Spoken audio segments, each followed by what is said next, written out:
ভাইফোঁটার পবিত্র দিনে সকালে ঘটে গেল এক মর্মান্তিক ঘটনা। প্রাণ হারালেন দুই ভাই। ভাইফোঁটার সাত সকালে মালদার হবিবপুর থানার অন্তর্গত কাতলাপুকুর সংলগ্ন এলাকায় ঘটে গেল এক মর্মান্তিক সড়ক দুর্ঘটনা। বাইক দুর্ঘটনায় প্রাণ হারালেন দুই তরতাজা যুবক, যারা সম্পর্কে ভাই।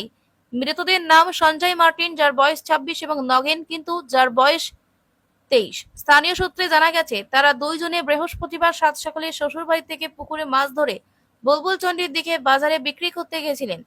সকালে মাছ বিক্রি করে বাড়ি ফেরার পথে দ্রুত গতিতে চালানো বাইকটি হঠাৎ নিয়ন্ত্রণ হারিয়ে প্রচন্ড গতিতে রাস্তার পাশে এক গাছে সজোরে ধাক্কা মারে।